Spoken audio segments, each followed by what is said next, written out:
Hello बच्चों, welcome to book hoppers. आज हम एनसीईआरटी क्लास 4 इंग्लिश की किताब से यूनिट 2 की पोएम नोजेस करेंगे। तो चलिए हम इसे शुरू करते हैं। आई looked in the mirror, I looked at my nose, it's the funniest thing the way it grow. तो यहाँ पर एक बच्चा है जो अपने आप को जब भी शीशे में देखता है, मिरर होता है शीशा, तो वो अपनी नाक को देखता है और नाक को देख कर बच्चों को क्या लगता है कि ये सबसे ज़्यादा फनीस्ट मतलब मजाक या मज़ेदार कोई चीज़ है जिस तरीके से ये ग्रो हुई है। Stuck right out where all of it shows with two little holes where the breathing goes. और ये स्टक लगी हुई है ऐसी जगह पर जहाँ से ये सबको दिखाई देती है। और इसमें क्या है, इसमें 2 लिटिल होल्स हैं, छोटे होल्स हैं, वेयर द ब्रीथिंग गोज, जहाँ से वह सांस लेती है। I looked in the mirror and saw in there the end of my chin and the start of my hair and between there isn't much space to spare with my nose like a handle sticking here। जब भी mirror में देखती हूँ तो मैं क्या देखती हूँ कि जहाँ पर मेरी चिन एंड हुई है और जहाँ से मेरे हेयर स्टार्ट हुए हैं, and the start of my hair and between there, और उन दोनों के बीच में इजेंट मच स्पेस, बहुत ज़्यादा जगह नहीं है, to spare with my nose, जहाँ पर मेरी नाक, स्पेयर होता है कोई चीज़ एक्स्ट्रा, कि जहाँ पर मेरी नाक एक एक्स्ट्रा है, लाइक अ हैंडल, और वो एक हैंडल की तरह है, स्टिकिंग हेयर, जिसको वहाँ पर चिपकाया गया है। तो ये बच्चा कहता है कि जहाँ पे चिन एंड हुई है और मेरे हेयर स्टार्ट होते हैं, उसके बीच की जो जगह है वहाँ पर इतना स्पेस है नहीं कि मेरी नाक वहाँ पर होनी चाहिए, लेकिन फिर भी वहाँ पर मेरी नाक है और वो हैंडल की तरह वहाँ पर चिपकाई गई है। If ever you want to giggle and shout and can't think of what to do it about. अगर आप कभी हंसना चाहते हैं, गिगल होता है फनी वे में हंसना, एंड साउट और खुशी से चिल्लाना चाहते हैं, and can't think of what to do it about, और आपको नहीं पता है कि आप ऐसा कैसे कर सकते हैं, तो आपको क्या करना चाहिए, just look in the mirror, आपको जाके सिर्फ मिरर में देखना है, and then no doubt you will see how funny your nose sticks out. तो ये जो बच्चा है वो कहता है कि फिर इस बात में कोई डाउट नहीं है कि जब आप मिरर में देखोगे तो आप अपनी नाक को देख के बहुत ज़्यादा हंसोगे, गिगल करोगे और शाउट करोगे, चिल्लाओगे, जिस तरीके से वहाँ पर चिपकी हुई है। हम इसकी रीडिंग कर लेते हैं फिर से। I looked in the mirror and looked at my nose, it's the funniest thing the way it grows, stuck right out where all of it shows with 2 little holes where the breathing goes. I looked in the mirror and saw in there the end of my chin and the start of my hair, and between there isn't much space to spare with my nose, like a handle sticking there.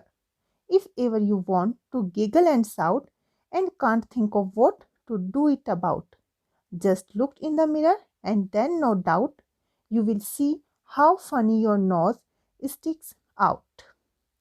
अब इसमें new words कौन से हैं? इसमें new words हैं mirror, mirror कहते हैं शीशे को, फनीस्ट होता है मज़ेदार, मजाकिया, ब्रीदिंग होता है सांस लेना, स्टिकिंग होता है कोई चीज़ चिपकी हुई या चिपचिपी, गीगल कहते हैं हंसने को। अब इसके क्वेश्चंस देखते हैं। सबसे पहले है reading is fun. Why does the poet feel that the nose is a funny thing? Poet को ऐसा क्यों लगता है कि जो नोज है वो एक फनी चीज है? The poet find the nose funny because it sticks like a handle with 2 little holes on the face. तो पोएट को फनी इसलिए लगता है कि पोएट को ऐसा लगता है कि वो एक हैंडल की तरह है जिसमें 2 होल है, चेहरे पर चिपका दिया गया है। सेकंड क्वेश्चन है, why is a nose important for you? जो नोज है वो आपके लिए जरूरी क्यों है? The nose is important for us because it helps to breathe and smell. तो नोज हमारे लिए इसलिए जरूरी है क्योंकि इसी से हम सांस लेते हैं और चीज़ों को स्मेल करते हैं। नेक्स्ट है, does the child in the poem like her nose, जो पोएम में जो बच्चा है क्या उसको अपनी नाक अच्छी लगती है? Why do you think so? आपको ऐसा क्यों लगता है? तो हमको ऐसा लगता है यस सी लाइक्स हर नोज, कि हाँ उसको अपनी नाक अच्छी लगती है, because it makes her giggle, क्योंकि उसको देखकर वो हंसती है। नेक्स्ट है let's talk. Describe a few funny things you have seen. ऐसी कुछ फनी चीज़ें आपको डिस्क्राइब करनी है, बतानी है जो कि आपने देखी है। Do they make you laugh? क्या उनको देखकर आपको हंसी आती है? तो आपको अपना एक्सपीरियंस यहाँ पे लिखना है। आपने ऐसी कौन सी चीज़ देखी है जो फनी लगती है और जिसको देखकर आपको हंसी आती है। जैसे मैंने लिखा है think make me laugh cat trying to catch its own tail, कि जब कैट अपनी पूंछ को पकड़ने की कोशिश करती है तो वो ऐसी चीज़ है जो मुझको हंसाती है। नेक्स्ट है what does features mean? Features का क्या मतलब होता है? Look up the dictionary. अपनी डिक्शनरी में आपको ये देखना है what are the different kind of features of people we come across in the world. Discuss, और आपको डिस्कस करना है कि अलग अलग जगह के जो लोग होते हैं उनके फीचर किस तरह के होते हैं, कैसे अलग अलग फीचर्स उनके होते हैं। Features mean parts of the body और face and their appearance. Features का मतलब होता है जो हमारे फेस के या बॉडी के जो पार्ट्स होते हैं और वे किस तरीके से दिखाई देते हैं, उन पार्ट्स की वजह से इंसान किस तरीके का दिखाई देता है, वही उसके फीचर्स होते हैं। डिफरेंट फीचर्स कैसे हो सकते हैं? जैसे किसी का जो फेस होता है वो राउंड होता है, किसी का लॉन्ग होता है और किसी का फ्लैट होता है। हाइट सबकी अलग होती है, किसी की ज़्यादा होती है, कोई टॉल होता है और कोई स्मॉल होता है। उसी तरह से जो नोज़ है वो भी किसी की लॉन्ग हो सकती है, किसी की स्मॉल हो सकती है, और आइज़ भी किसी की बड़ी बड़ी हो सकती है, बिग हो सकती है, या फिर किसी की स्मॉल आइज़ हो सकती है। तो यही सबके फीचर्स होते हैं जो सबके अलग अलग होते हैं। Next is let's Singh. Sing this song and march as you sing. When you come to the ginger, take 2 step back and say 2 3 then start again. अब आपको यहाँ पर एक सॉन्ग है जो आपको सिंग करना है, गाना है। उसके बाद जब आप जिंजर वर्ड पर आएंगे तो आपको 2 स्टेप पीछे जाना है और 2 3 बोलकर फिर से इस गाने को स्टार्ट करना है। There was a girl so tall and thin and fair. Her hair was the delicate shade of ginger. और जिंजर पर आने के बाद आपको फिर से 2 स्टेप वापस जाकर इस सॉन्ग को फिर से रिपीट करना है। There was a girl so tall and thin and fair. Her hair was the delicate shade of ginger. और इसी तरीके से आपको इसको रिपीट करते हुए मार्च करना है। Next is fun time. Sit in groups, आपको ग्रुप में बैठना है।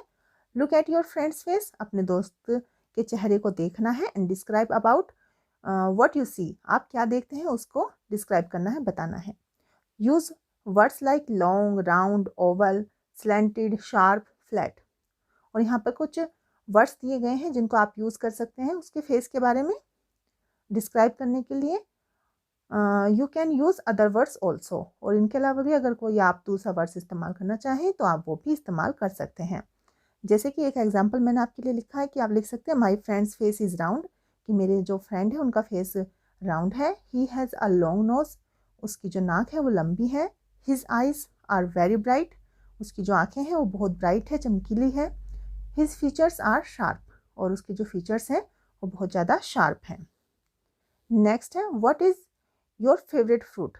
आपको अपने फेवरेट फ्रूट के बारे में बताना है। डिस्क्राइब इट इन 5 सेंटेंसेस, और उसके बारे में आपको 5 सेंटेंस भी लिखने हैं। जैसे मैंने लिखा है एप्पल के बारे में, आप मैंगो के बारे में लिख सकते हैं या फिर किसी और फ्रूट के बारे में यहाँ पर लिख सकते हैं। An apple is my favourite fruit, it colour is red, it grows in different shape and size, it has small seeds inside, it's good for health. तो आप अपने पसंद के किसी भी फ्रूट के बारे में यहाँ पे 5 सेंटेंस लिख सकते हैं। उसके बाद आपके लिए कुछ यहाँ पे क्वेश्चंस हैं आपके फ्रूट के बारे में। हाउ डज इट स्मेल, उसकी स्मेल कैसी है। इट स्मेल्स गुड, तो एप्पल की स्मेल अच्छी होती है इसलिए मैंने लिखा है it smells good. How does it look, ये कैसे दिखाई देता है। इट लुक्स रेड, ये रेड दिखाई देता है। हाउ डज इट फील, कैसा फील होता है। It feels smooth, smooth feel होता है। When you bite it what sound does it make, जब आप उसको बाइट करते हो तो उसमें से क्या साउंड आता है। तो it makes crunch sound, Apple को जब हम बाइट करते हैं तो एक क्रंच का साउंड उसमें से आता है। हाउ डज इट टेस्ट, उसका टेस्ट कैसा होता है? इट टेस्ट स्वीट, तो एप्पल का जो टेस्ट है वो मीठा होता है। नेक्स्ट आपके लिए है breathing exercise. Close your right nostril with your right thumb. आपको क्या करना है कि अपने राइट वाले नोस्ट्रिल को अपने राइट थंब से बंद करना है। Inhale slowly through your left nostril, और उसके बाद अपने लेफ्ट वाले नोस्ट्रिल से धीरे धीरे आपको सांस अंदर भरनी है। Till your lungs are filled with air, जब तक कि आपके लंग्स पूरी तरह से एयर से फिल ना हो जाए, जब तक आपको अच्छे से सांस भरनी है। Now close your left nostril, उसके बाद आपको अपनी जो लेफ्ट नोस्ट्रिल है उसको बंद करना है with your second and third finger, अपनी सेकंड और थर्ड फिंगर का यूज़ करते हुए। Remove your finger from the right nostril, उसके बाद जो आपने पहले बंद किया था राइट वाला नोस्ट्रिल उसको रिमूव कर देना है। एंड एक्सहेल थ्रू इट, और अपनी सांस को उसके द्वारा आपको बाहर छोड़ना है। Repeat this exercise slowly in the beginning, धीरे धीरे आपको इस एक्सरसाइज को धीरे धीरे ही स्टार्ट करना है। And with practice increase your speed, और प्रैक्टिस करते हुए आपको अपनी स्पीड को इंक्रीज करना है, बढ़ाना है। Next is let's write. Do you know a fish breathe with its gill, क्या आपको पता है कि जो फिश होती है वो अपने गिल्स के थ्रू सांस लेती है। Write 2 sentences about other animals which can breathe under water. आपको ऐसे 2 एनिमल्स के बारे में 2 सेंटेंस लिखने हैं जो कि अंडर वाटर ब्रीथ करते हैं, सांस लेते हैं। तो crocodiles and turtle are water animals, ये दोनों वाटर एनिमल्स हैं। They can breathe under water, और ये पानी के अंदर सांस ले सकते हैं। नेक्स्ट है पंक्चुएट द फॉलोइंग पैसेज। अब आपको यहाँ पर एक पैसेज दिया गया है जिसमें ना तो कहीं कैपिटल लेटर का इस्तेमाल किया गया है, ना ही फुल स्टॉप कहीं पे यूज़ किया गया है, यहाँ ना ही कोई कोमा और इन्वर्टेड कोमा यहाँ पर कोई भी यूज़ किया गया है, क्वेश्चन मार्क भी कहीं नहीं लगा है। तो आपको इसको पंक्चुएट करना है ताकि आप इसका मीनिंग अच्छे से समझ सके। अगर आप इसको ऐसे ही पढ़ते हैं, mother father Neelam said I have got a fire engine, I have got a fire engine, what's this called mother, somewhat confused by the noise, I have got a fire engine, mother come and see it। अगर आप इसको इसी तरीके से पढ़ेंगे तो आप इसको अच्छे से समझ नहीं पाएंगे, लेकिन अगर आप इसको पंक्चुएट कर देंगे तो उसके बाद आप इसको अच्छे से समझ पाएंगे। मदर फादर, नीलम सेड, नीलम कहती है अपने मदर फादर से, I have got a fire engine, कि मुझको एक फायर इंजन मिला है। I have got a fire engine, मुझको एक फायर इंजन मिला है। व्हाट्स दिस, ये क्या है। व्हाट्स दिस, ये क्या है। कोल्ड मदर, मदर उससे कहती है। Somewhat confused by the noise, क्योंकि जो शोर हो रहा था उससे कुछ कन्फ्यूजन हो रही थी। I have got a fire engine, तो जो नीलम है वो फिर से कहती है कि मुझको एक फायर इंजन मिला है mother, come and see it, आओ और इसको देखो। नेक्स्ट है using a red pencil choose the circle, choose and circle the things whose smell you like. अब आपको एक रेड पेंसिल का यूज़ करना है और ऐसी चीज़ों को सर्कल करना है जिनकी स्मेल आपको अच्छी लगती है। Now with the blue pencil circle the things whose smell you do not like, और ब्लू पेंसिल से आपको ऐसी चीज़ों को सर्कल करना है जिनकी स्मेल आपको अच्छी नहीं लगती है।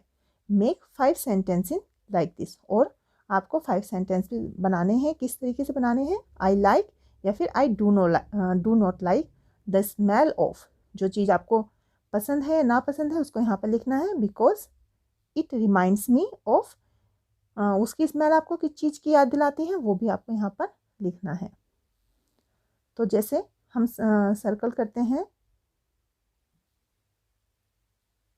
रेड से रोज़ की स्मेल है जैसे हमको अच्छी लगती है, उसके बाद सेंट है उसकी स्मेल अगर हमको अच्छी लगती है। अगर चॉकलेट की स्मेल अच्छी लगती है तो उसको भी आप यहाँ पर सर्कल कर सकते हैं। चिप्स की स्मेल अच्छी लगती है तो उसको भी रेड कलर से करिए। शैम्पू की स्मेल आपको पसंद है तो उसको भी रेड कलर से करिए। रोटन फ्रूट वो तो किसी को अच्छा नहीं लगता है। चंपा की स्मेल आपको अच्छी लगती है तो उसको आप सर्कल यहाँ पे रेड पेन से कर सकते हैं। उसके बाद अगर आपको सौंफ की स्मेल अच्छी लगती है तो उसको भी सर्कल कर सकते हैं। अगरबत्ती की लगती है तो उसको रेड पेन से सर्कल कर सकते हैं। मैरीगोल्ड की लगती है तो उसको कर सकते हैं। पेंट की स्मेल किसी को अच्छी लगती है किसी को नहीं लगती है, आप अपने अकॉर्डिंग इसको सर्कल कर सकते हैं। उसके बाद गार्बेज, फिर है कॉफ़ी और इलायची। कॉफ़ी की स्मेल आपको अच्छी लगती है तो रेड पेन से कीजिए, इलायची की लगती है तो रेड पेन से आप इसको सर्कल कर सकते हैं। अब वो चीज़ें जो आपको अच्छी नहीं लगती हैं, जिनकी स्मेल आपको पसंद नहीं है, उनको आप ब्लू पेन से सर्कल कीजिए। जैसे पेट्रोल की स्मेल अगर आपको पसंद नहीं है तो ब्लू पेन से सर्कल कीजिए। उसके बाद है रोटन फ्रूट, नहीं पसंद है तो ब्लू से कीजिए। डर्टी शूज़ किसी को अच्छे नहीं लगते हैं, आप उसको ब्लू पेन से सर्कल कर सकते हैं। उसके अलावा है पेंट, गार्बेज, जो भी आपको नहीं पसंद है उसको आप ब्लू कलर से सर्कल कर सकते हैं। उसके बाद आपको इनके बारे में सेंटेंसेस यहाँ पर लिखने हैं। जैसे I do not like the smell of petrol because it reminds me of vomit. आप लिख सकते हैं कि मुझको पेट्रोल की स्मेल अच्छी नहीं लगती क्योंकि उससे मुझे वॉमिट यानी कि उल्टी रिमाइंड्स मतलब याद आती है। I like the smell of rose, मुझे रोज़ की स्मेल अच्छी लगती है। Because it reminds me the garden, क्योंकि उससे मुझे गार्डन की याद आती है। I like the smell of scent because it reminds me the flowers. I like the smell of chocolate because it reminds me of sweet taste. I like the smell of chips because it reminds me the potato. इसी तरीके से आप अपनी पसंद से भी और sentence लिख सकते हैं। नेक्स्ट है व्हाट इज इट। अब आपको गैस करना है कि ये क्या है। टॉल ईयर्स, जिसके ईयर्स टॉल हैं, लंबे लंबे हैं। ट्विंकली नोज, एक ट्विंकली यानी कि छोटी सी नोज है। टाइनी टेल, छोटी सी एक टेल है। एंड होप ही गोज, और फुदकते हुए ये जाता है। What is he, can you gas, ये क्या है आप गैस कर सकते हैं। आई फीड हिम कैरेट्स, मैं उसको गाजर खिलाता हूँ। एंड वाटर क्रैस, और वाटर क्रैस उसको खिलाता हूँ। वाटर क्रैस एक हरी छोटे पत्ते वाली सब्जी होती है। हिज ईयर्स आर लॉन्ग, उसके कान जो है लंबे हैं। हिज टेल इज स्मॉल, उसकी पूंछ छोटी है। And he doesn't make any noise at all, और वो कोई शोर भी नहीं मचाता। Tall ears, twinkly nose, tiny tails and hope he goes. आप गैस कर सकते हैं क्या है, ये है एक रैबिट। नेक्स्ट है write 3 pairs of words that rhymes with each other. अब ऊपर जो आपने लाइनें पढ़ी हैं इसमें से आपको 3 पेयर्स निकालने हैं वर्ड्स के जो एक दूसरे के साथ में राइम करते हैं। तो ऐसे कौन कौन से हैं, जैसे नोज गोज, गैस वाटर क्रैस, और स्मॉल ओल। तो ये 3 पेयर्स हैं जो एक दूसरे के साथ में राइम करते हैं, जो मैंने तीनों यहाँ पर लिखे हुए हैं। और इसी के साथ में हमारी पोएम कंप्लीट होती है। आई होप आपको अच्छे से समझ आ गई होगी। आपको वीडियो अच्छी लगी हो तो वीडियो को लाइक करना और चैनल को सब्सक्राइब करना मत भूलना। ओके बच्चों, बाय।